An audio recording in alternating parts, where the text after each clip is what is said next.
so let's do an intro into episode 2 of Video Trends for 2020. Slate. I think doing more than one defeats the purpose and makes it harder for the editor. So should we do 3?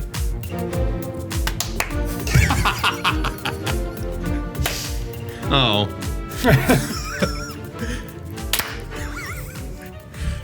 Okay, welcome to the Video Reformation Podcast. I'm Ben Oliver.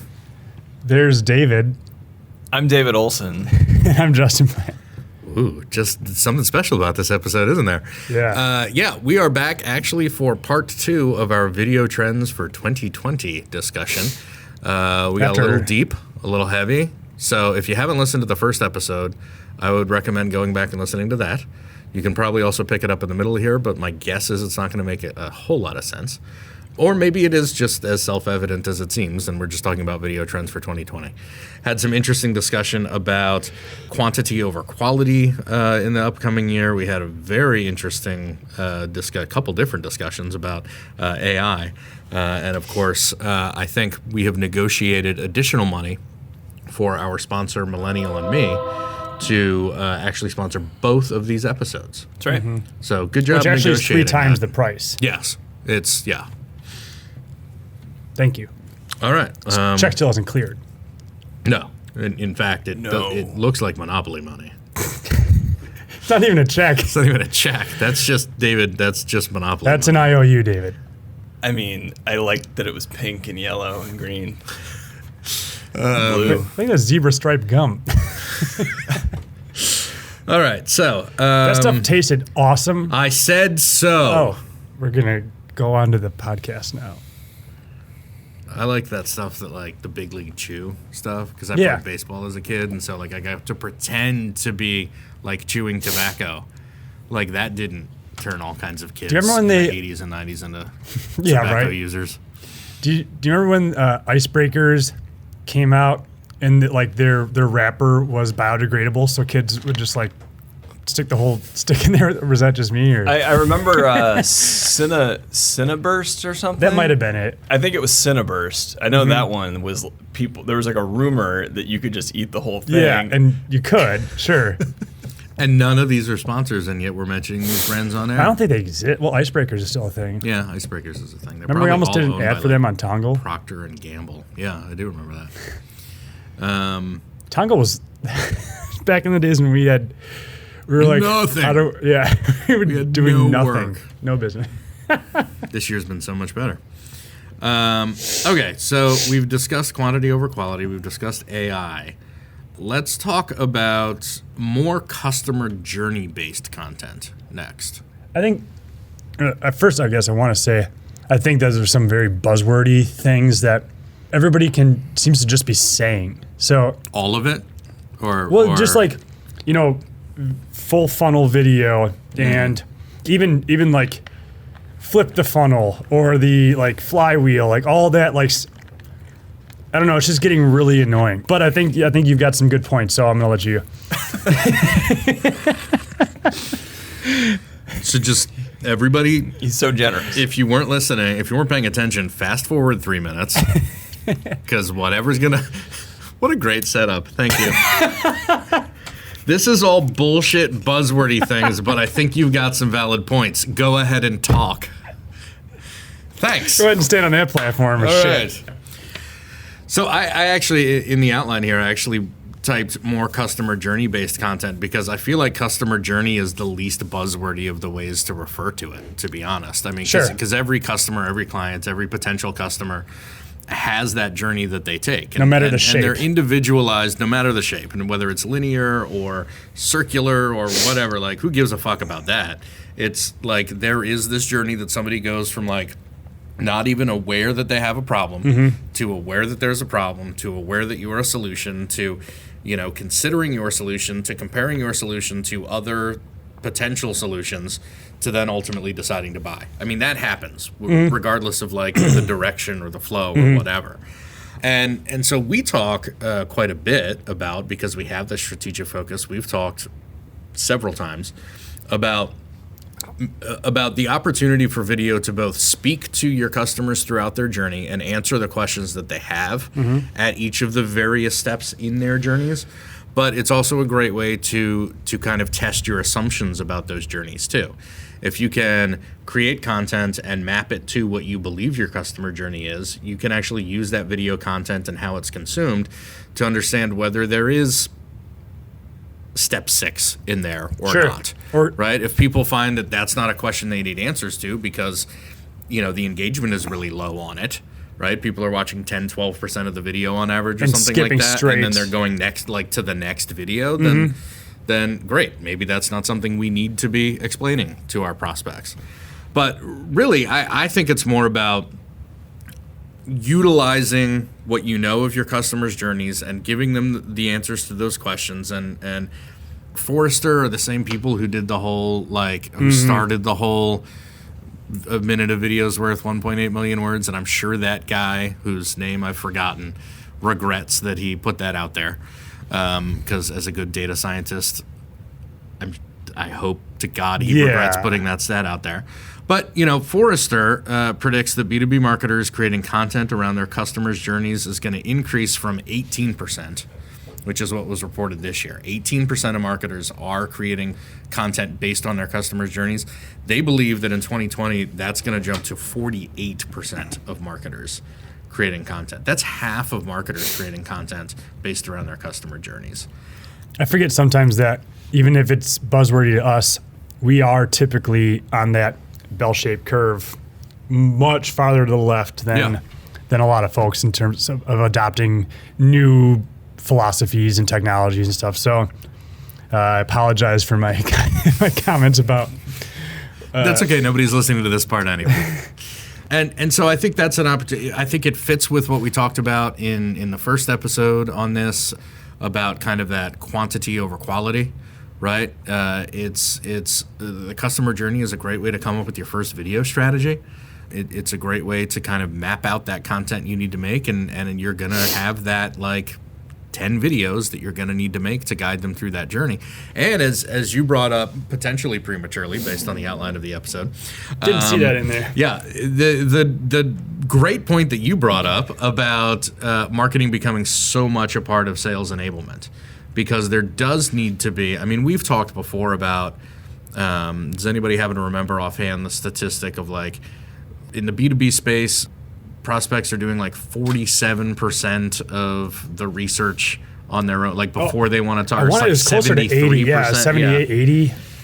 So people are doing so much self-education and so much, let's just stick with self-education, before they're willing to reach out to a sales rep, that marketing is less and less in the position of creating an MQL and handing off an MQL to a sales team to then take over.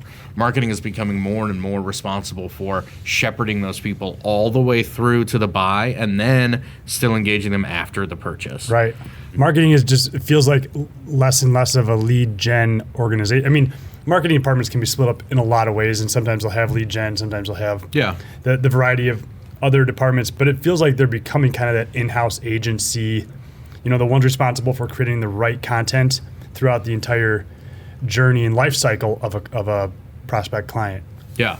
And I think we've seen it too. With our clients, we've done specific outreach to sales departments. We've done specific outreach to customer success departments. We always end up getting sent to the marketing department. And so I don't think this is anything that's necessarily surprising.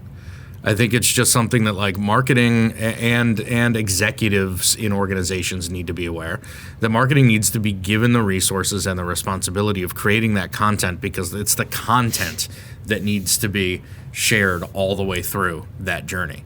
And you can't rely on your salespeople to create content. You can rely on your salespeople to have conversations and uncover pain points and present the right solutions, but you've often got so many potential solutions within your product or service that their job is then to recommend the right features that satisfy the pain points and then feed them content that explains how this feature set addresses their pain points. And we talked a lot about data in the first half of this episode. The android from Star Trek The Next Generation? Exactly. Yes. Yeah. Brent Spinner? Spiner? Spinner? Spinner? We're going to get a lot of I'm sorry. I checked out for like a second, and I have no idea where we are. We took a hard left turn. Okay. Ben and I had a whole side conversation about how we can really throw you off while you're tuning out. Okay. Yeah. You have a tell. Yeah. Just It's when he gets up and It's leaves the just room this. and Yeah. goes to the I start bathroom. like looking around. I feel like David was about to make a good point. Yeah. Data. The So- robot. David, how do you feel about data as a part of this discussion? Well, I always thought that he should have like his own standalone series. Spin-off? Yeah. Oh my God, that would have been so good. Because over the course of the series, he did sort of evolve a little bit into like more of an emotional being. Yes? I mean, you can probably speak on that better than I can, but Yes, I can. I'm for the not going purposes to. of this podcast, Yes. data and the marketing team. It is the job of the marketing team or the CMO, or for that matter, the head of the company, to actually start creating that content based on where you identify as the weak spots in that customer journey, I guess is where I was getting at. Okay. So you should know where along that, where you have the most trouble. Maybe you don't have any problem getting the initial interest or whatever. That's fine. So start focusing on where along that journey people are getting lost or dropping out, whatever. And so you can start to take a more strategic approach to how you're prioritizing where you're filling in those gaps. And I think it's, like you were saying, it's not, the sales team can't be expected to make all this content, but the marketing team can. They shouldn't just be blindly making stuff because they think they had, I had an idea today that we should do this thing. Well, what is that based on? You should be basing that on where you're actually, the data, where you're actually seeing the need for it.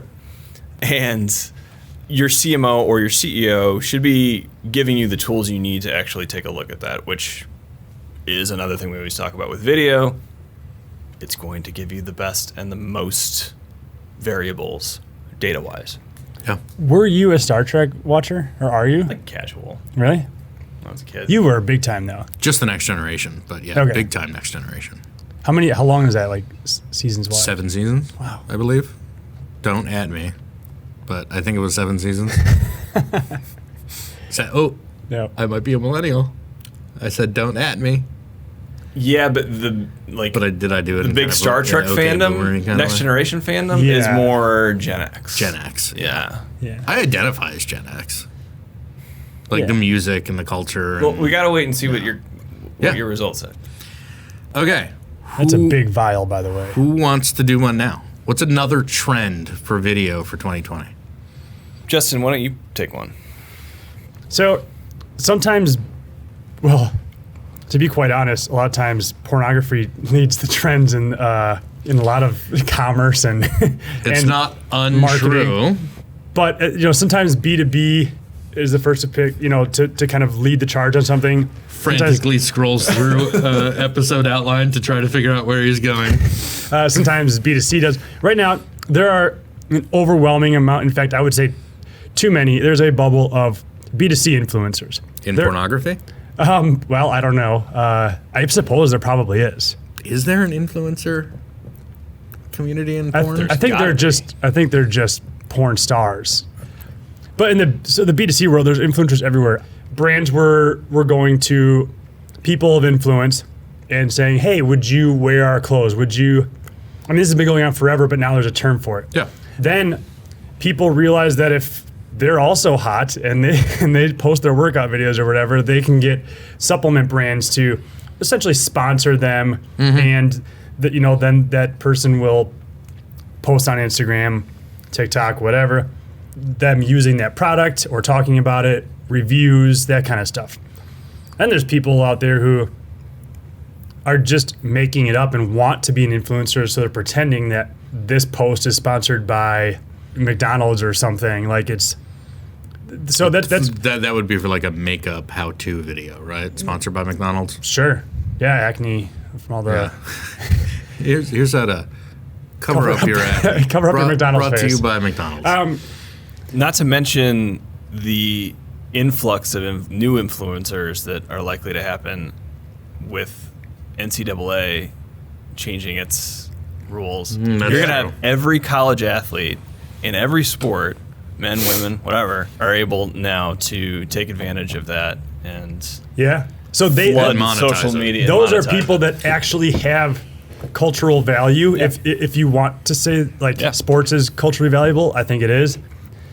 There are people that just live on the block who have no life and just want to be an influencer, and they try to present themselves as an influencer. But I think there's a fourth level too of people who genuinely aren't even necessarily trying to like get sponsored, who genuinely are just used to and like sharing what it is that they do and like too. I mean, I think there's that, There's an authentic. I think the perception is that like all influencer marketing is authentic marketing, and that's the problem with it. Is like it's so overweighted with inauthenticity. Right. But I think that's the group that you missed, and it's people who just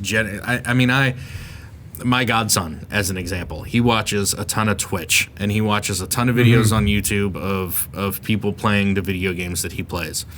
And I was sitting on the couch with him a few weeks ago. He was playing one of the Minecraft games or something like that, and he is narrating to me or anyone around who would listen like he had his own Twitch channel. I mean, he has just and so the minute his parents give him permission to start like publishing videos, he is going to be like 10 years in practice already, like narrating and doing sound effects and whatever, because that's the kind of content that he consumes. And so, you know, he like that opened my eyes. I felt like a boomer at that point. I was like, oh my God, I'm so old, because there's this generation that has just grown up with all of these things there from the beginning. And so I think there are a lot of people out there who actually genuinely like to review and share like what it is they like, movie reviews, things like that. And they just do it because they like sharing that. They're not necessarily trying to build an audience or get sponsored or things like that too. And to me, that's where I see the opportunity in B2B, is because I think those people are out there and doing that kind of stuff with B2B products also. I think there is nobody really doing that, to my knowledge. And I don't know. There's so much content on YouTube. There's got to be somebody doing it to some extent somewhere. Yeah. The problem is that you can't find it because it's the brands at the top who aren't trying to make it a thing. And so I think there's an opportunity, if you are able to identify the videos that are there that are like a review of Monday.com. Or a review of, you know, Adobe Premiere Pro, right? I mean, that's kind of a transitional B2B or B2C product. If you were one of those people, maybe you go out and just download free trials for software and put it through the test. Well, you do get some of those things, though. Like if you were to look up like Wistia versus Vidyard or something right now, there's probably a video out there of somebody saying like, here are the features you get with Wistia, here's what you get with Vidyard or Vimeo or whatever, and comparing those things. Squarespace versus Wix, you'll get a lot of that's a little more B2C, but you do have those things out there. It just doesn't doesn't feel as comprehensive and organized as and exploited, frankly. And I think that's where the opportunity is I think that content is out there. I think it has a tremendous amount of value in the B2B space. And I really just started thinking about it. I think it was episode 1 where we talked about a meeting that we had in San Francisco with a company who's developing AI to scrub YouTube videos, and they're working primarily with B2C brands. But if as a B2B brand you use that same platform and you know, put in your 4 or 5 product SKUs or whatever, and all of a sudden you found, like, you may not find the hundreds of videos that like a makeup company is having referenced, but if you found like a half dozen or a dozen videos where people are legitimately reviewing your product, why not? And then you have the opportunity to license that content. That I see as the opportunity to create a legitimate B2B influencer industry and learn from a lot of the mistakes that the B2C influencer industry has made over the last several years and has kind of led to its collapse. Because I think there is still a novelty and an authenticity that you can maintain in the B2B space, because I'm not aware of anybody who's really leveraging that kind of content. It almost becomes more of like the old talk of like user-generated content. You're just not even asking them to do it. They're just doing it, you're finding it, and then you're leveraging it. I would say Gary Vee is potentially the closest thing to a B2B influencer. Okay, that's fair. And I bet there are brands out there asking him to mention their Seth platform. Godin probably also. Mm-hmm. Yeah. Yeah, he doesn't seem like the kind of person who would take money for that sort of thing. We might. But we would. But I think video gives people the platform to build that personal brand. And that's why I think that based on what you're saying about a vacancy, a vacuum for this sort of content, and that video, and people, I have seen a lot of people just kind of turning to being a keynote speaker and self-publishing books and that kind of thing. I think video is a great way to get your message out there, and especially with that vacuum, it's a huge opportunity. I think we might start to see that a little bit more. Yeah. Especially when we launch our B2B Right. influencer marketplace. Yes, we have a surprise announcement to make. Okay. Who wants to pick another video trend for 2020? I'll take one. Let's talk about the in-house production increase, which pertains to in-house production teams. Video. Generally speaking, the increase of in-house video production. But in-house versus out-of-house. Agency. Yes. Outhouse? Outhouse. We are an outhouse video agency. Oh, we could totally. We are your outhouse. Treat us like Storyboard Media, we're your outhouse.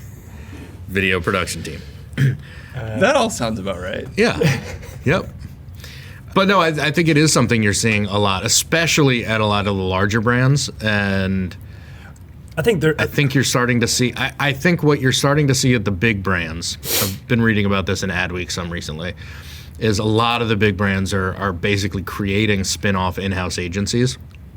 And they have basically full-service agency capabilities, and their clients are themselves. Or they're acquiring agencies. Yes. Quite often. Yeah. Too. I believe Anheuser-Busch InBev just did that. Is that the example? Or Budweiser, maybe specifically? Yeah, I think there's they just Procter & Gamble. One of our clients just acquired a production company, and they're not even in the media. Well, yeah. Yeah. But I think you're seeing with with a lot of small to medium-sized businesses too. I think it's less like I think there's two stories on the in-house thing. Is what I'm trying to get at. Is there's large brands eschewing traditional agency relationships and bringing agency work in-house solely, and there's the SMBs that are starting to bring in-house resources to video. That are not necessarily excluding outhouse production companies, but they're starting to recognize that video is that content for them that's getting the highest return or getting the highest engagement or click-throughs or conversions or whatever it is, and so they are starting to put resources to that. That's where I see the opportunity. And to your point, I think your first thing that we brought up was more lower quality content. Yeah. Which again, every time we say lower quality, I feel like the disclaimer is like still quality. Yeah, we're not going to like a 1996 Handycam because it's free, unless it's creatively motivated. Sure, but it's just that it's not done to quite the same level. Yeah, as we've seen. So what advice would you give to a SaaS company that's maybe got 15, 20 people on its marketing team that is looking to bring some video in-house? God, I mean, there's so much to start with.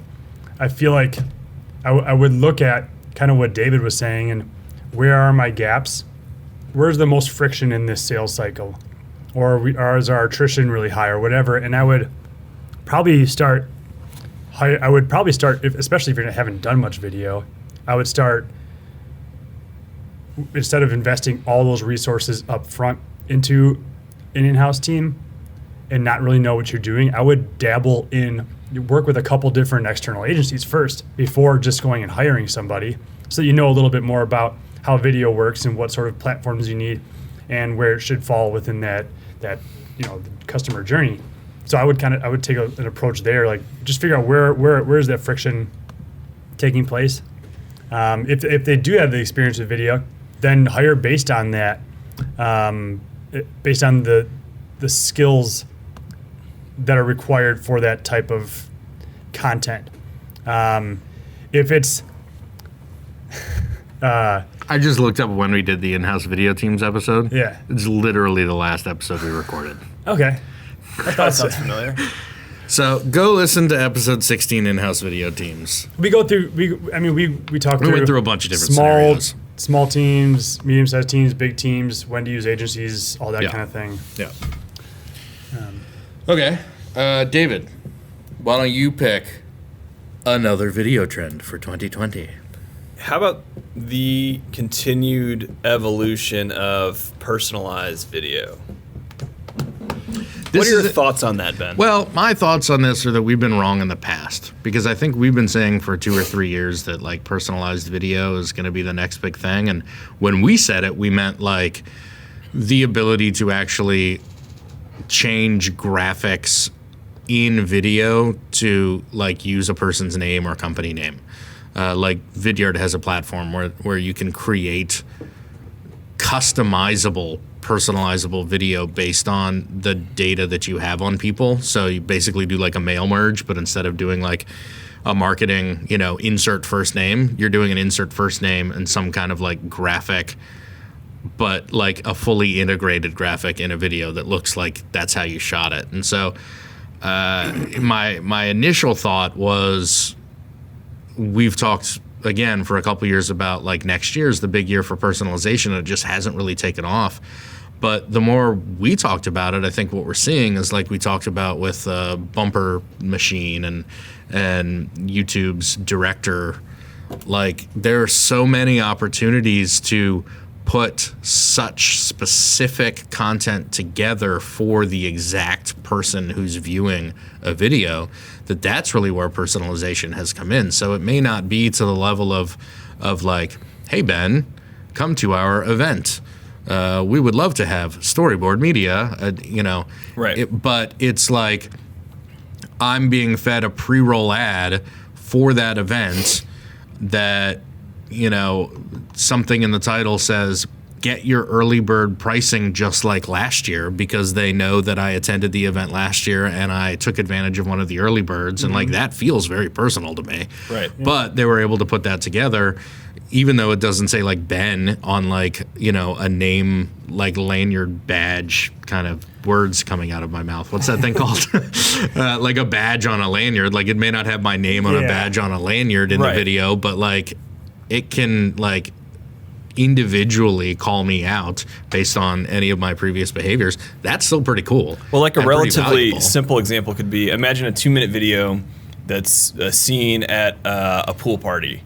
And you have shots of someone walking around in tennis shoes, shots walking around someone on flip-flops, a guy, a girl, whatever. The personalized video of that might cut that down to, based on your cookies and your interests, like you've been recently searching for sneakers or something, that'll show you that part of the ad that like features the things that you would be most drawn to in that ad. Versus saying like, Ben, check out these sneakers, or like have a name tag on the guy that says Ben. No, just show a guy who has sneakers that puts you in that frame of mind, like, oh, this I kind of want those sneakers. And even more so, if you're viewing that on mobile, it may give you the opportunity to say that these sneakers are available at the mall, which is 2 miles from you. Yep. Or swipe up or feed you that ad while you're at that mall. Yes, which is the other creepy thing when you get the and it's happening just slowly enough that we're all getting used to it. Yes. Yeah. Because it wasn't that long ago before you'd see like an iPad mounted in like the Gap, like you'd see these like ads where it was like an iPad mounted in a gap that like you'd walk by and it would say, "Welcome, Ben," or it's even in like Minority Report or something like that, where he walks into the store and the ads talk to you and say, "Hey, why don't you go check out our jeans over on that display over there with your sizes and everything." Yeah, and so I mean, it's just they're not like in-store display ads. It's just happening on our phone. Although they do have that now too. Sure. If you go over to Harris Teeter, they have the indoor display ads that are telling you about the wine on the iPad.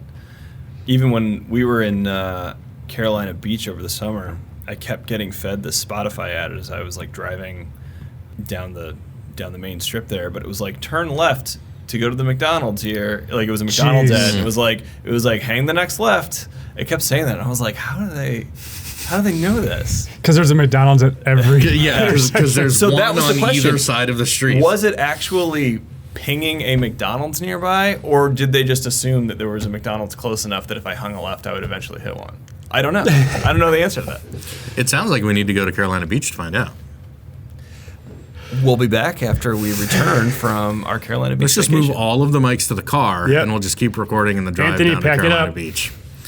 Okay, it feels like a good time to take a break and listen to our sponsor. David, why don't you take the honors? Our returning sponsor is Millennial and Me at-home generational testing kits. Millennial and Me at-home generational testing kits test for numerous generations, including X, Z, greatest, silent, boomer, and of course, millennial. Just submit a full quart of blood, a map of your genome, answer a few questions like, did you see the movie Titanic in theaters? Millennial and Me, now also available at Hudson News. You know, what was really nice about that is it's actually a second ad delivered for the second episode. That's right. Like, is it like is a different ad? Well, they paid us 3 times. Yeah. Yeah. For 2 ads. For 2 ads. Yeah. So, Justin, which generation do you identify with? Do I identify with, or I guess have question 1 is, have you taken the Millennial and Me test? I have not. How big is the vial What were you of blood? spitting into? That was just my hands. Oh. No, I know I got this barrier here. But you he did can't the see. blood one. This was the blood version, which is, I guess, more accurate by 8%? Which is nice to do at the airport. Yes. Honestly, you've got all that time, and the vial is pretty big. Exactly. And so you need time to regenerate. Like when you're sitting on the You plane have to is hook when up you the IV, right. and yeah. And so when you sitting on the plane for a couple hours, you regenerate the blood supply. You don't want to go bowling right after you do this sort of thing, right? Which no, is why you know the old adage: never go bowling, until at least like an hour after giving blood for a generational test. Although bowling is a common activity For boomers. for boomers and millennials and zoomers. what is if you were born today, what generation has it defined yet, or Baby. are they? You're a baby. You're a baby. You have kids, right? You know how this works. Yeah. Infant? Well, they're running out of. So Generation Right. Z is We need like to go the ones I that bet are. it'll be like alpha. Well, so Probably before the term millennial took over, Gen Y is what they were calling millennials, and then all of a sudden millennial became the term that everybody used. Because that's what I was always kind of on the border between was Gen Y and Gen Z. And then all of a sudden it started becoming millennials, and then Gen it X was, and Gen or Y. Gen X and Gen Y. Once it became Gen X and millennials, somehow it skewed just a little bit younger with millennials from like Gen Y, but yeah, go Gen X. Gen X apparently is like born in the 70s, and I was born with like 35 days left. Like in the you keep 70s, throwing so. out these timelines here. You haven't received your results from the test, so I It don't does have a know. birth certificate. It's true. Does that But matter? it's not a full form birth certificate though, right? It needs to be like the full form birth Were you born in certificate. Kenya? Maybe. No. Hawaii. All right. What do we think is going to happen with statistics analytics over the next year? Well, pretty good question. I don't quite know. I asked it, so I can't answer. Usually that's how you that's how you act. That's kind of your MO. But I do, along those lines, I believe there's going to be a lot more integrations. Okay. So CRMs hooking into YouTube and such, and be able to collect more data, and all that data being centralized or hoarded in one place or another. But with the more integrations, you're going to have a lot more data. I think that's kind of the data thing. I mean, the data feeding on data. We're still talking about the Star Trek data, right? Yes. Okay. Because data feeding on David is actually a fanfic TNG that I wrote when I was like 12. Yeah, we read it. Yeah. Okay. Good. But I didn't write this one, so what do you guys have in mind? Well, is it general, specific? I do think that this is an area where a lot of people tend to, frankly, ignore for a long time. They'll use video, and the last step is kind of actually like taking a look at those analytics and doing something with it. It can be like because it takes a while to actually accumulate that data, and B, which I think is a part that people forget, honestly. They think that they can just create something and put it out there, and all of a sudden they're going to know how successful it is. Yeah. And you're talking how many views did it get? Well, 3. The data comes from so many places, right? Because if you're uploading natively to different places, then you're getting different statistics, and how do you combine all that information? That's been really difficult. Yeah, so synthesizing that can be really tricky especially if you're relatively new to it, you don't have a platform that's aggregating all that stuff for you. But going forward, now that people have become more familiar with video, been using it a little bit more, Vidyard just launched its free version, so that further kind of democratizes this, I guess. But maybe going forward, people will be more comfortable and more literate in using those statistics and analytics to do something with it, instead of having a team of data scientists, at Facebook or whatever, who all they do is this. And unless you have that, then you have no idea what to do with this information. Well, maybe now there's tools and there's resources and there's just knowledge generally to use to actually, use those in a meaningful way. Yes, I think that's where I would go with it too. Is the two sides of the coin are more data available, but more practice, which is what gets you to able to interpret and take insights from the data, because data itself is literally just numbers, right? I mean, it's just sitting there, and until somebody can actually organize it, sort through it, understand it, you can't really get any insights and actionable tasks to move forward with it. That for now takes a person. You have to understand enough about your customers, your content, your products, your services, how you're putting it all out there, when you're putting it out there, and then to be able to put all of that context with the data that you're getting back, to be able to convert it into insights and to understand this is what these data mean, and because these data are telling us this, we need to do that. And I think that's where the opportunity with all of this greater access to data and more data in general is essentially just going to give people more practice understanding and analyzing and creating insights from those data so that people can actually act on them. We're still talking about Star Trek data, right? Yes. Yes. We'll use that one more time. Just once? I think we got one more trend we'd like to discuss. And by we, I mean Justin. Well, I mentioned this yesterday. It's kind of a hunch. There's something there. No, I know. Yeah. It's a hunch. So it kind of started with seeing this race for media, and you saw it kind of start a couple years ago where Netflix started funding any and every series, movie, whatever. Now they're producing some Hollywood level productions, or at least funding and distributing, with Netflix and Amazon Prime and Disney and HBO having Apple having some of those great centralized, their distribution has changed entirely for that entertainment type of video. But just like books, there's fiction and nonfiction. And right now, the only nonfiction video you see is typically documentaries about and stand-up specials. About, yeah, I think, I mean, that's probably a separate genre. But I have a hunch that there's going to be a place for business content and where people are actually going to consume this on their own time, not at work.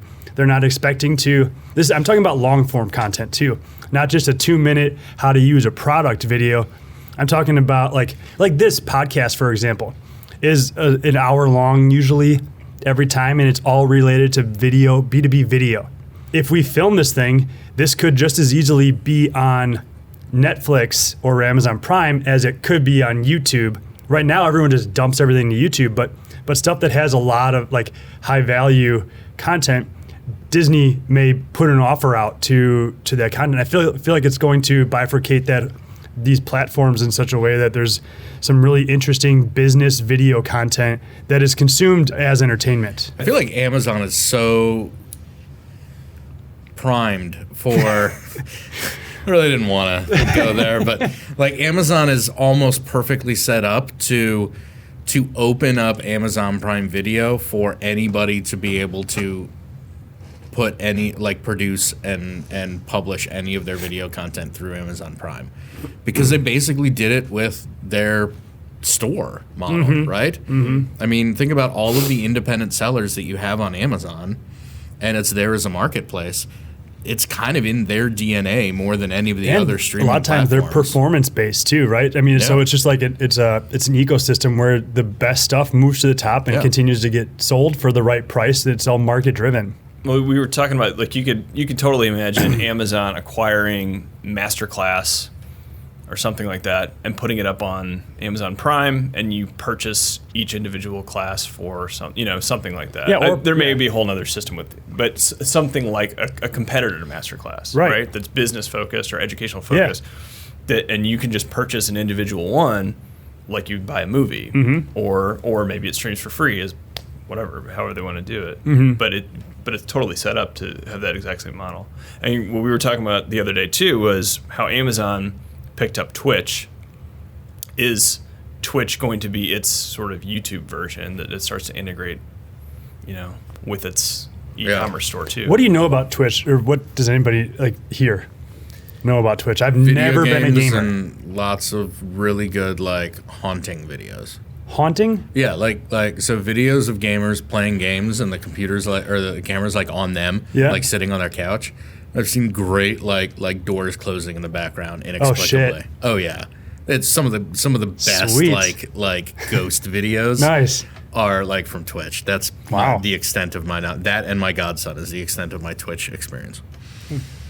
But I think that's because you're Gen X. That's what we're hoping for. Fingers crossed. We got to get those test results back. We don't know. Maybe when we get the test results, we'll actually realize we know a lot more about Twitch than we thought. Yes. And then by extension, TikTok. Maybe. I think you're Gen Z. That might be Z. Yeah. I mean, only balding Gen Z. Yeah, I was gonna say your bald spot says Gen X, older millennial. But your TikTok addiction. I like how you put the Instagram live video on my bald spot, essentially. You're wearing a hat. I know. Oh, because. I see. But most people don't see it, right? I'm 6'5". That's right. And it's just enough on the crest of my head. Everyone can see it. Oh, okay. I pretend like no one can. I can't see it. Okay. I see it. Did we just self-sabotage there, or were we kind of done with that part? I think it's an interesting topic. Yeah, I just think there's an opportunity, just like the B2B influencer. There's opportunity there. Yeah. How is that going to evolve, and who's going to claim it? Yeah. Not me. So let me pose a question that is apparently in the style of which I usually pose questions, which is just something that I want to answer, but I'm going to let you all answer, and then I'm going to say, well, no, but. So what happens if there's a recession in 2020, as a lot of people think there will be? Because a lot of these things that we've discussed require investment and money. Well, what happens if this recession happens in 2020? Are all of these dashed? Are marketers going to change their behaviors? Arguably more important. I think I've got a narrow view of the economy because of the world that I live in. I think most people probably do unless you're an economist. But I get Crunchbase updates every day. Every time a company gets any round of funding, I see it. That's a cereal, right? Crunchbase? Crunchbase is a platform. The end. What like? Shit! I just realized like even my what I use it for might not actually define what it is. But Crunchbase appears to be a business data platform. yeah, you can see who's invested in what, who's leading what companies, when they got rounds of funding. I see all of these companies getting funded all the time. Every day there's 10, 15, 20 companies getting funded. Are we one? We have not been funded through actual like venture rounds or anything like that. Have you checked? We have sponsorships, and I don't think that's the sort of thing they care about. Very lucrative sponsorships, I might add. What I'm getting at, yes, recession. Based on my narrow view of the economy, I feel like the recession is going to be led by this VC bubble where everyone is getting funded with with just ideas, it seems like. And so it's going to be businesses. Well, this sounds stupid. It's going to be businesses who are most affected by the recession, therefore, than everybody else. So I guess it's kind of stupid to say, but I think the VC funding bubble is a symptom of a larger financial. Where do you think that regular downturn, recession? I mean, we're coming out of the thing that is literally called the Great Recession. I mean, our last recession was like the worst you can get without being a depression, right? Mm-hmm. So, like, we're all really scared of the word recession, but recessions happen on average every, 4 to 5 years. It's just part of a natural economic it's just cycle. Part of... Not when you have, someone like Trump in office, which is what... just joking. Just joking. I just wanted to know where you were going with that. No, it doesn't matter. It almost... Trump makes the economy recession-proof, obviously. What was I saying? The recession is part of a natural economic cycle. Yes. That's true. That's a good point. Jesus. This is our last 2-part episode ever. Yeah. Well, I'm looking at 1 minute 56 and 53 seconds, so I don't know how we've done it. No, I think the VC bubble that you're talking about is largely a symptom of larger underlying, just happen on a regular basis kind of economic indicators. And, I don't know that people should freak out about a recession. I think everybody's freaking out about a recession because the last one we had was a really big one and lasted for a long time.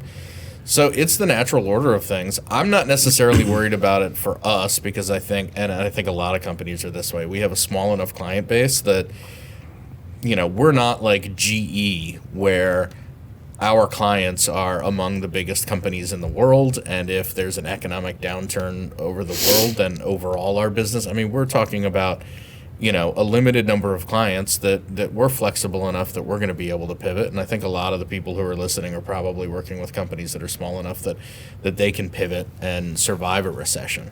I think the thing you're going to see if a recession starts to become apparent is that executives are going to get a lot more focused on, well, I think there's 2 ways to look at it. I think the intellectually lazy way to look at it is let's stop spending money. And I think the advanced professional way to look at it is let's spend money in the ways that can get us the greatest return on our investment. So it's going to fall on the shoulders of largely, because we've talked about the influence of marketing over the entire process and how marketing is taking over sales enablement and customer success content. Marketing is going to be held with the responsibility of creating content that has the highest return. And 51% of marketing professionals worldwide name video as the type of content with the best ROI, which the way that I understand statistics means that that's the number one type of content that has the highest ROI.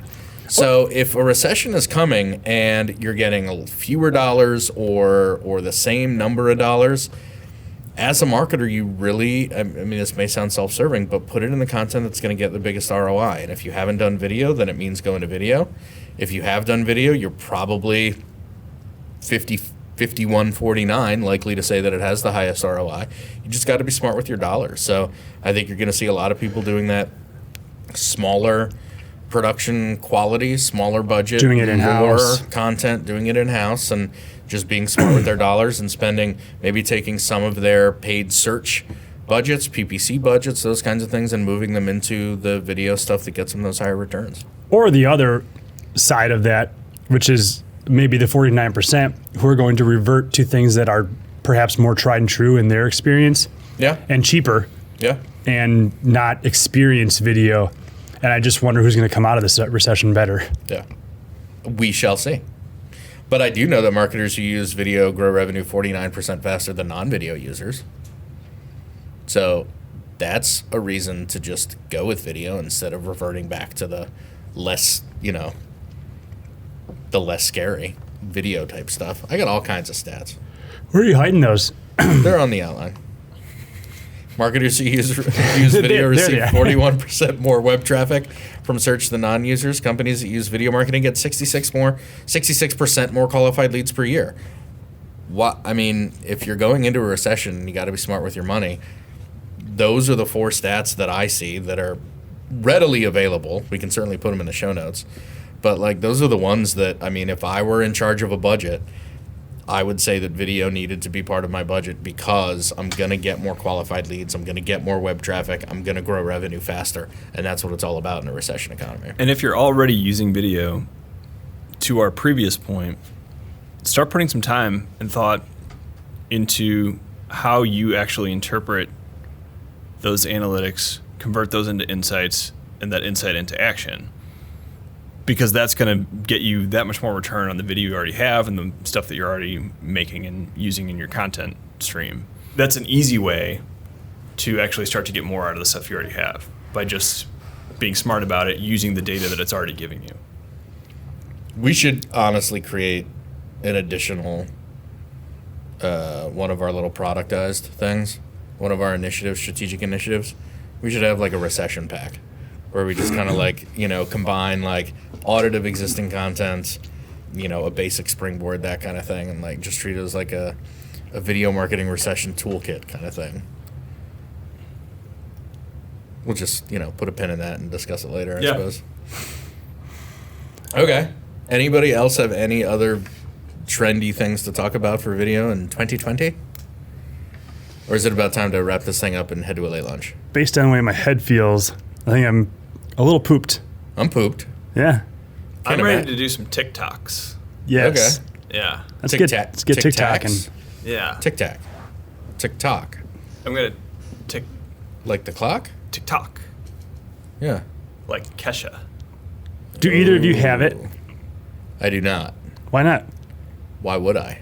I think TikTok is a trend. Yeah, well, I'm going to add that. I think brands are going to be on TikTok. I'm a Gen Xer. But that's... I haven't got my results yet. B2C brands or B2B brands? We've been largely inconsistent with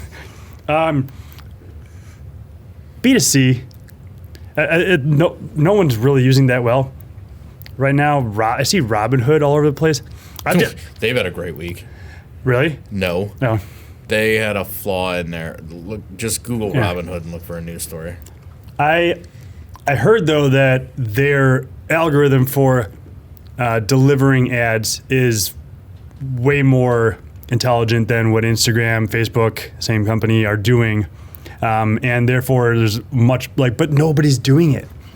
And even Gary Vee's out there saying, get on fucking TikTok. Fuck. And that's generally what he does. Oh my God, that's the best Gary Vee impression I've ever heard. Was he in the room? Jab. Fuck. Well, TikTok is it's maybe worth noting. It's a Chinese company, right? That's right. Which is just interesting to point out compared to Facebook or Twitter or something like that. That's true. They're just, I don't know, operating maybe in a different way than what the Silicon Valley based guys are doing. Yeah, I'm sure they're much more concerned about user data. He said sarcastically, going into the episode recap. Almost certain they're allowed to turn on your camera whenever they want. Probably. Great. So. Which, for the exhibitionists of us, that's it's a great, thrilling feature to have. But for the rest of us, I have a friend, a neighbor, who is. I have a friend who he's been on like some big like cybersecurity panels that actually like lead industry decision making. He is totally all about giving up as much. So he either says, I want to give up as much data as possible or not do it at all. I think he'd be an interesting podcast guest in terms of like, because he had some really interesting theories on serving ads. Well, we kept this episode, our first one with a guest, to a tight 2 hours and 5 minutes. So, yeah, let's bring on more guests. A lean 205. A lean. That is it's about my like weight. A tiger. I'm not too lean anymore. Tulane? I'm more too lean than too lean. David, you want to recap the episode 2 here of Video Trends for 2020? It's a rundown. Just give us a quick rundown of maybe the main bullet points we discussed. Absolutely. So some of the trends that we discussed, the video trends of 2020, include more customer journey-based content. Which, again, is just too buzzwordy to be valuable. Exactly. So I'm sure you guys all just flew right past, you just hit that 30-second skip button on that one. B2C influencer bubble bursting / influencing a potential B2B. It's kind of like the Big Bang bubble. Like the universe that existed prior, which is the B2C influencer world, burst and created the Big Bang, which creates then the B2B influencer world. Mm-hmm. All right. Mondays, that's a bold one. CBS. Yep. The Followed increase by young Sheldon. of in-house production teams. Yep. And two levels of that, big brands bringing everything in-house and smaller brands bringing something in-house from a video standpoint. The next wave of personalized video, which is something that's been happening already for a couple of years, but sort of the next, evolution of what that means to have a truly personalized video. We talked about more robust statistics and just kind of the actual implementation and interpretation of statistics for video, finally. We talked about entertainment-oriented platforms, publishing informational or educational-related business content. And we talked about some tips for navigating a potential recession. Which isn't going to happen. Which is probably going to happen. Probably going to happen. Yeah. It could be 6 months. It could be 18 months. Who knows? Yeah. All right. Well, Justin, what do you think about our first episode with a guest? How was David as a guest? I like it. I like looking at someone else sometimes. Should we do like a follow-up podcast where you guys just like review your performance on this podcast? Yeah, kind of like we should have a separate podcast reviewing our guest performance. Employee evaluation. Like Talking Dead? Yes, exactly. Talking David. How many people do you think? We're going to spend an hour talking David. So we have a couple downloads every episode. We're going to be joined by Yvette Nicole Brown. And okay. Well, I'd like to thank everyone for sticking with us through 2 episodes here. As always, give us the likes and the rates and the whatever you do. Oh, no, wait, you don't do that because I don't know how long it's been since we got a like or a rating. Should we just start paying people to do that? We should. We should just start bribing people to do that. Just give them donuts or something. Yeah. Yeah, and David, thank you for joining us. My pleasure. It's been fun. Brought some interesting things, really. Do you prefer this, or do you prefer sitting at your desk behind the sound blanket with your AirPods in, not paying attention to what we're talking about for an hour? And holding in your pee. Oof. I like that last part. That part's fun. But this has been fun. Okay. Well, we've had fun. I guess you still got to hold in your pee for this, too. Yeah, I'm squirming pretty hard over here. Yep. All right. Well, thanks for listening. We'll what are we going to talk about next time? That's next year. We don't have any. Nah. Nope. Doesn't. Well, I don't know what talk you're talking to you in about. 2020. Happy New Year. Happy New Year, everybody. It's a whole bright new year. Yeah. Justin, you want to take The us year out of the with recession. a rendition of Auld Lang Syne? Yeah, I'd love to. If you guys would join in. Yeah, we'll do it as a round, maybe. Okay. Oh, in canon. May all of vengeance be forgot and all Lang Syne. There you go. No, keep going. That's all I know, the song. Oh, okay. All Lang Syne. No, you keep singing. We're gonna slowly just like close your eyes and just sing like nobody's watching.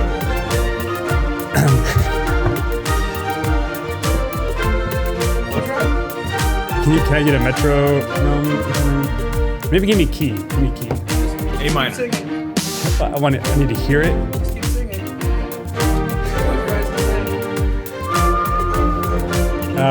You know what? I actually have it may cause issues with the publishing of this if it's too similar to the original publishing of this song.